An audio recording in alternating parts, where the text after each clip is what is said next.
루카가 전한 거룩한 복음입니다. 주님 영광 받으소서.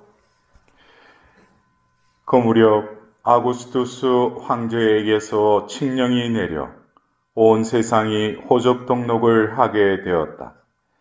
이 첫 번째 호적 등록은 키리니우스가 시리아 총독으로 있을 때에 실시되었다.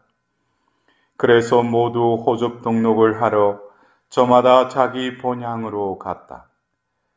요셉도 갈릴레아 지방 나자렛 고을을 떠나 유다 지방 베들레헴이라고 부르는 다윗 고을로 올라갔다. 그가 다윗 집안의 자손이었기 때문이다. 그는 자기와 약혼한 마리아와 함께 호적 등록을 하러 갔는데 마리아는 임신 중이었다. 그들이 거기에 머무르는 동안 마리아는 해산날이 되어 첫 아들을 낳았다. 그들은 아기를 포대기에 싸서 구유로 뉘었다. 여관에는 그들이 들어갈 자리가 없었던 것이다. 그 고장에는 들에 살면서 밤에도 양떼를 지키는 목자들이 있었다. 그런데 주님의 천사가 다가오고 주님의 영광이 그 목자들의 둘레를 비추었다. 그들은 몹시 두려워하였다. 그러자 천사가 그들에게 말하였다. 두려워하지 마라. 보라, 나는 온 백성에게 큰 기쁨이 될 소식을 너희에게 전한다.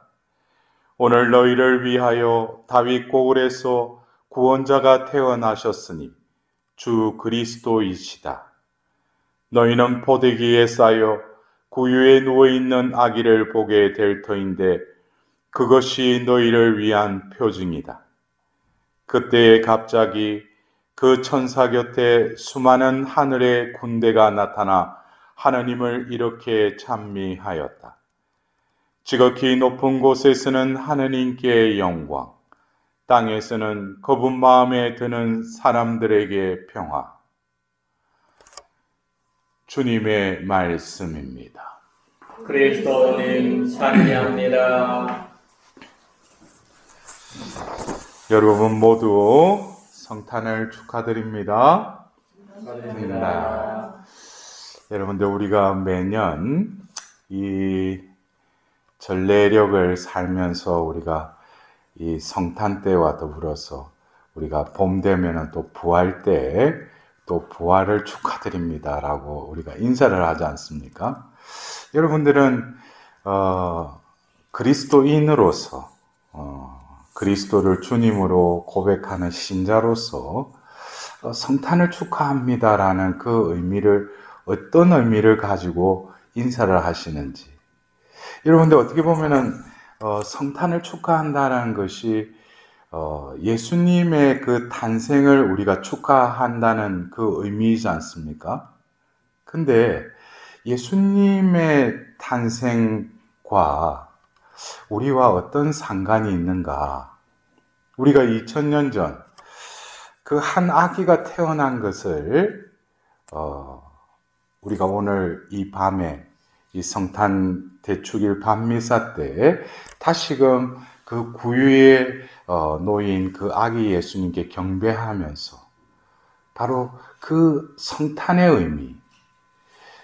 의미를 우리는 이 전례의 이 성탄 대축일 제일 저녁 기도 그래서 첫 번째 미사가 성탄 제일 저녁 기도 전후에 바치는 성탄 전야미사가 있어요.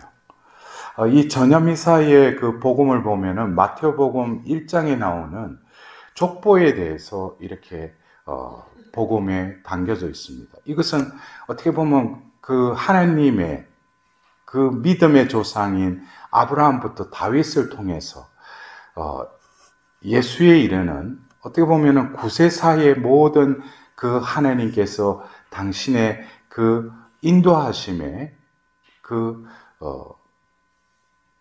믿음의 이들이 이렇게 족보를 통해서 흘러서 결국 예수께로 향함을 보여주고 있습니다. 어떻게 보면은 이 성탄은 2000년 전 한 아기의 탄생이기도 하지만 그 아기의 탄생은 구약에서 이미 이 아기를 향해서 이 인물을 향해서 어떻게 보면 인류의 역사가 흘렀다고 해도 과언이 아닐 것입니다. 그래서 우리가 구약이라고 하고 또 신약이라고 이렇게 구분 짓는 것도 바로 이 한 인물을 통해서 이 인물이 태어나기 전을 우리는 뭐라고 합니까? BC라고 그러죠. 그리고 그 뒤에 AD라고 그러죠. 그죠? 그래서 우리가 각자가 오늘 우리는 한 아기의 탄생을 이렇게 기리면서 우리 자신도 이 세상에 태어난 때와 시가 있을 거 아니에요. 그죠? 여러분들 다 주민등록번호에 그 생년월일이 있지 않습니까? 그 생년월일이 우리는 그냥 약속을 했지만 결국에는 이 아기의 탄생, 어떻게 보면 이 역사의 그 기원 전과 기원 후라는 그것에 있어서 카운트가 되어서 우리도 역시 이 역사의 한 시점에서 부모를 통해서 이 세상에 태어났죠. 그러나 우리는 이 세상에 태어남으로 인해서 결국 우리가 통용되는 우리 생년월일이 결국에는 이 아기의 탄생과 불가분의 관계가 있다는 것이죠. 여기에는 우리가 당군 신화를 믿는 사람들은 또 당군 그것으로부터 또 연수를 채기도 하고 또 불기도 있지 않습니까? 불교 신자들. 근데 여러분들도 다 생년월일이 있듯이 어떻게 보면 우리가 태어난 그 생일 역시 이 아기와 불가분의 어떤 역사 안에서 관계가 맺어져 있다는 것이죠.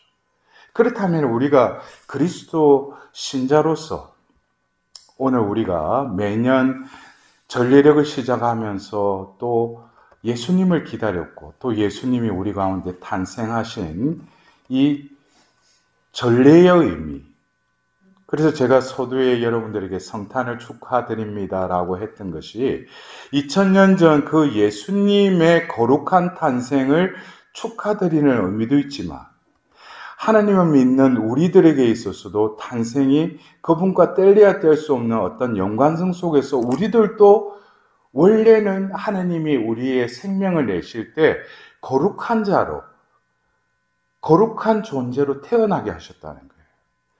그래서 우리가 이 성탄이라는 이 의미는 결국 예수님의 거룩한 탄생이지만 나도 한 존재로서 이 세상에 태어나서 살면서 나의 존재를 깨닫게 되고 나 자신도 이 성탄에 나의 존재를 바라보면서 나를 이 세상에 내신 그 하나님의 뜻을 다시금 기리기 위해서 우리가 그 한 인물을 또한 바라봐야 할 것입니다.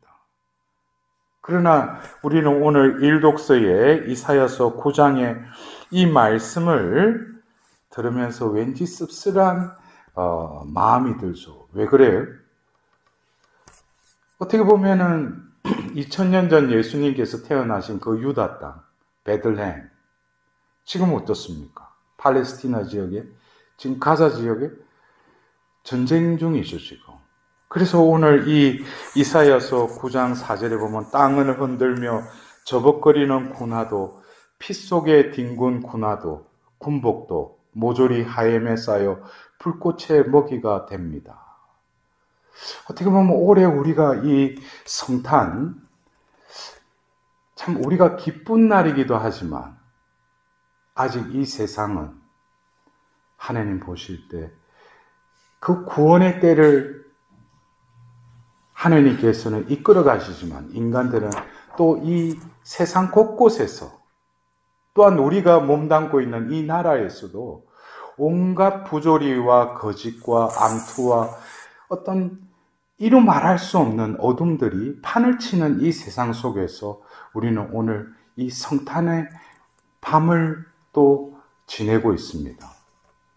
오늘 여러분들 이 성탄에 여러 가지 신학적인 의미나 그런 것보다도 제가 오늘 이 밤미사의 이 말씀들을 이렇게 바라보면서 문득 복음에 등장하는 어떻게 보면 그 시대에 아구스투스 황제 때에 또 퀴리니우스가 시리아 총독으로 있을 때라는 역사적인 분명한 사실에 대해서 루카 복음사가는 적고 있어요. 이것으로 인해서 역사적인 사실이라는 것이죠. 그리고 이어서 어떤 그런 요셉과 마리아가 예수님을 낳는 어떤 과정에 대해서 또 말을 하고 있어요.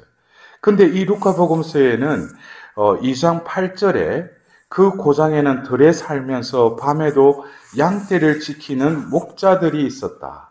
그런데 주님의 천사가 다가오고 주님의 영광이 그 목자들의 둘레를 비추었다. 우리가 목자 하면은 구약의 대표적인 인물이 누굽니까? 다윗이죠. 다윗도 목자였죠.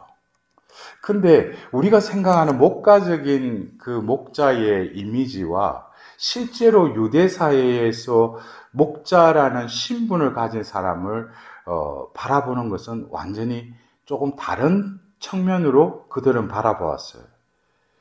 유대인들에게 있어서 목자라고 하는 것은 어떻게 보면 천민 중에 아주 보면은 우리가 말하는 이 세상적인 평판이 아주 안 좋았던 무리들이 바로 목자들이에요. 첫 번째, 그들은 남자끼리 이렇게 가축들과 함께 이렇게 떠돌이 생활을 하죠. 그러다 보니까 그들 사이에 인간인지라 성욕을 푸는 어떤 방법들이 해괴한 방법으로 그들은 또 성욕을 또 풀었다고 해요. 그러니까 그 말은 제가 더 이상 설명을 안 해도 알겠죠. 남자끼리 다니면서. 그리고 그들이 곳곳을 돌아다니면서 이들은 스파이의 또 역할을 했어요. 그래서 어느 곳에 가서 어떤 이야기를, 정보를 판다든지 어떤 그것을 딴 나라에 이렇게 그 목초지를 찾아 헤매면서 그들에게 또 그것을 팔아넘기고 또 받는. 그리고 우리가 이 목자들 하면은 여러분들 베두인족이라고 해서 우리가 TV에서 보면은 40대, 30대에도 거의 겉모양을 보면은 거의 67대의 노인처럼 보여요. 왜냐면은 완전히 늘 그 태양 밑에 떠돌아 살기 때문에 외적으로도 아주 보면은 불결하고 아주 나이가 많은 그런 외모를 또 지니고 있었어요. 근데 이 아기가 태어났는데 그들은 밤에 양떼를 지키고 있다고 그랬어요. 그들은 솔직히 뭡니까? 천막을 또 치고 자기도 하지만은 그들의 거처가 없었던 것이죠. 거처가 있는 사람은 어떻게 했어요? 자기 집에서 사는 것이죠. 안락한 편안한 잠자리에서 잠을 이루는데 이 목자들은 어떻게 보면은 양떼를 또 지킨다고 그러지만 그들에게는 마땅한 거처도 없는 이들이었죠. 근데 그들에게 이 기쁜 소식을 전하기 위해서 천사들이 그들에게 나타나면서 주님의 영광이 그 목자들의 둘레를 비추었다고 그랬어요. 이것은 어쩌면 우리가 그냥 목자에게 그냥 나타났다고 하지만 여기에는 여러 가지 암시하는 부분이 있지 않은가 싶어요. 우리가 이 성탄의 이 기쁨을 맞이하기에는 너무나 현실적으로 힘들고 현실에 급급하고 또 힘들어하는 많은 영혼들이 있습니다. 그러나 2000년 전 참빛이 이 땅에 왔지만 그분을 알아보지도 못하고 맞아들이지 못했다고 요한복음 1장 9절에는 나와 있죠. 결국 예수님이 이 땅에 태어나셨어요. 그러나 누구도 그를 맞아들이지 않았어요. 그러나 여기서 이제는 아기 예수님이 드러나심을 첫 번째로 하나님이 드러내신 것이 바로 목자들이라는 것이죠. 여기서 우리는 어떤 희망을 느끼는 거예요. 내가 오늘 주님의 성탄을 맞이하는 그 믿는 이로서 어떻게 보면 하나님 안에서 살지 못하고 죄의 굴레 속에서 끊임없이 허덕이고 있는, 어떻게 보면은 이 목자와 같이 벌어지고 이 세상 속에서 남에게도 말하지 못하는 어떤 한탄 속에서 허덕이고 살아가는 그 영혼에게 오늘 천사들을 보내셔서 또 주님의 영광이 그들의 둘레를 비추었다는 거예요. 이것은 하느님의 주재하심이시죠. 성탄의 기쁨은 내가 느끼려 해서 느끼는 것이 아니라 하느님이 또 그 아들을 이 세상에 은밀하게 요셉과 마리아를 통해서 보내셨을 뿐만 아니라 그 기쁜 소식도 하느님이 선택하신 하느님의 주도하심으로 목자들에게 그 영광을 드러내셨다는 것이죠. 이것은 어쩌면 우리가 그래요. 보내시는 방법도 너무나 은밀하고 성령으로 말미암아 한 그 부부를 통해서 당신의 아들을 보내십니다. 근데 우리가 당신의 아들을 보내면서 그걸 알릴 때 목자에게 알리는 게 그게 효율적이겠어요? 누구에게 알리는 게 좋겠어요? 어떻게 보면 그 시대에 종교 지도자들이나 또 지배 세력에 있는 누군가에게 어떤 주님의 천사가 나타나서 아기 예수님이 태어났다고 이렇게 말하는 게 어떻게 면에서 만일에 목자들이 사람들에게 알리면은 제가 말씀드렸죠. 그들의 말을 믿겠어요? 믿지 않죠. 평판이 안 좋은데.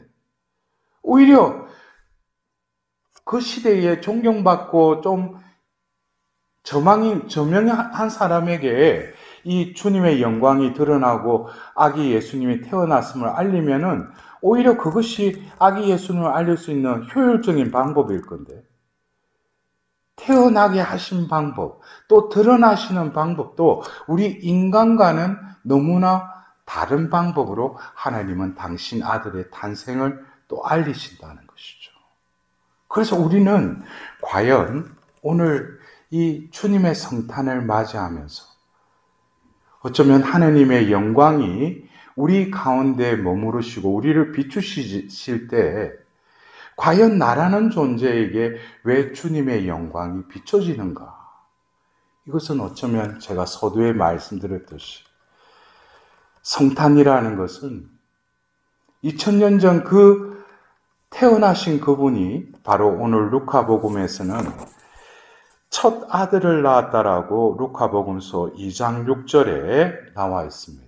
첫 아들이라는 것은 그냥 서열적인, 그러면 예수님의 그 동생들이 있었느냐 그런 의미보다도 첫 아들을 낳았다라는 것은 어떻게 보면 바오로 사도의 표현으로 한다면 첫 형이 되었다는 거예요. 결국 그 뒤에 계열이 있다는 것이죠. 첫 아들을 낳았으면 둘째, 셋째, 서열적인 그런 것이 있듯이 우리들도 결국 뭡니까?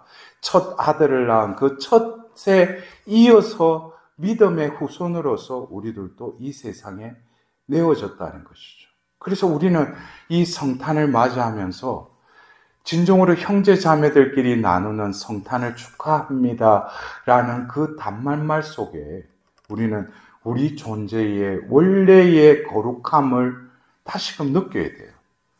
너도 나도 거룩한 자로 이 세상에 태어났다. 하나님께서는 바로 그 거룩한 자들을 다시금 회복시키고 구원에 합당한 자로 변화시키기 위해서 당신의 아들을 육을 취하셔서 사람이 되게 하신 그 육화의 신비. 그래서 우리는 이 첫 번째 오심에 그 예수님의 탄생을 바라보면서 2000년이 지난 지금 우리에게 다가오는 그 성탄은 가그만을 바라보는 그 성탄이 아니라 지금 현재 머물고 있는 이 존재가 하나님 보실 때는 거룩한 자로 내셨고 또 거룩한 자로 살다가 거룩한 자로 회복되어 하나님 앞에 설 수 있도록 우리 모두에게 이 거룩한 밤, 바로 거룩한 탄생은 바로 또 나의 존재의 새로운 탄생을 위한 하나님의 자비이심을 우리는 깨달아야 할 것입니다. 그럴 때 그 성탄의 그 신비가 우리에게 전달이 되어서 오늘 제2독서의 그 사도 바오로의 티토스의 말씀처럼 이 은총이 불경함과 속된 욕망을 버리고 현세에서 신중하고 의롭고 경건하게 살도록 해줍니다. 바로 어떤 감각적이고 감성적인 성탄이 아니라 우리 존재가 진정으로 새로 태어나서 이제는 거룩한 탄생에 걸맞는 거룩한 자로 우리가 살아갈 수 있도록 이 밤 예수님의 그 성탄 앞에 우리 존재를 내어드리며 우리들도 이 한 해 이 성탄의 존재로